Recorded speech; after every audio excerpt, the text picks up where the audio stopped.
That is where the Democratic Party is right now. Journalist, senior advisor of the DGA Group, author of the Substack, So What? Chris Cillizza is here. Good to see you, Mike. Hey! Thank you. Now, look, this is not a disease, I guess you could call it that, exclusive to Democrats. Republicans have been through it before. Democrats have been through it before. How do you get out of this situation? Or even why is it that ideological purity is more important than winning?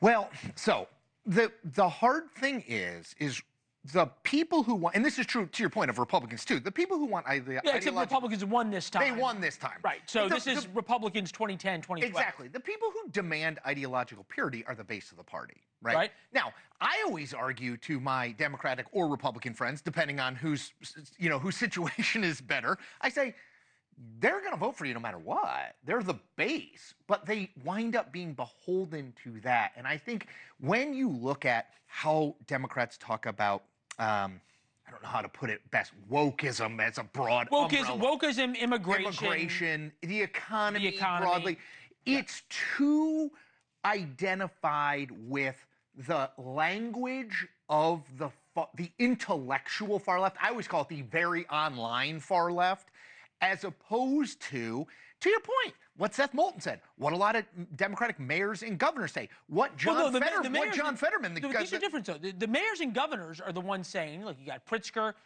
in Illinois, you got the mayor of Denver saying, I'm going to get arrested rather than deal with immigration. But this is what I think is interesting. Richie Torres, this would be the one non-white guy who's part of this Team Normal who's trying to talk about it. There's a difference between the views of the black community and the views projected onto the black community by white progressives. There's a difference between the views of the Latino, not Latinx community, and the views projected onto the Latino community by white progressives. The pattern of mistaking the latter for the former is what causes the Democratic Party to lose touch with the working class. I think that's exactly right. I mean, So where is the bulwark or the Lincoln Project or of the left? Well, it's not there, and I think is there a market for it? I don't know the answer to that, because remember, the bulwark, the Lincoln Project, all that stuff is very anti-Trump. It's not necessarily anti-Republican. I don't know if there's like a moderate-ish lane. Yeah. I mean, do I think Democrats would be smart to not even nominate? Let's take a few steps back.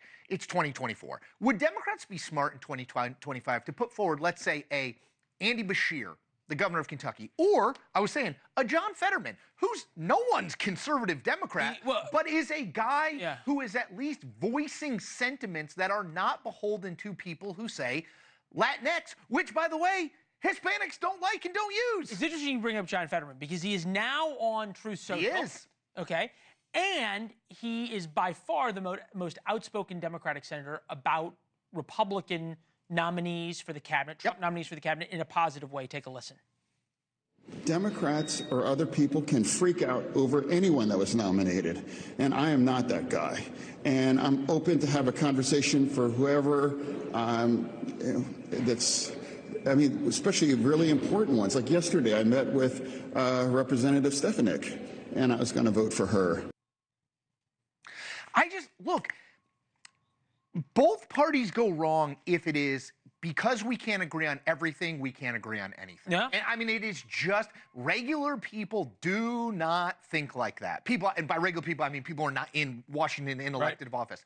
It is not a zero-sum game to them. It is not Republican does well, Republican up to, Democrat down to. This is not how they see the world. And I think we talked about this right after the election, but I want to revisit it. If you look at the election, and I've heard some Democrats say, oh, Donald Trump didn't win 50% of the popular vote. Yeah, but he won the popular vote. He got more than your candidate. He won all 7 swing states. Republicans picked up 4 seats in the Senate, and now will control the Senate in 2025. They kept control of the House. If you are trying to argue to me or to you or to anyone, 2024 is actually a pretty good election for us, you are whistling past the political graveyard. That is a mistake. You cannot look at that election and say, well, people love what we were talking about. They just don't. There's a lot of different solutions and options there, but the first thing you have to do is say, okay, well, we have a brand problem, and how do we solve it? If you say everything's fine, we'll just keep on doing exactly what we're doing, that's the definition of insanity. You can't do it. Thanks for watching. Go to joinnn.com to find NewsNation on your television provider. And don't forget to click the red subscribe button below to get more of NewsNation's fact-driven, unbiased coverage.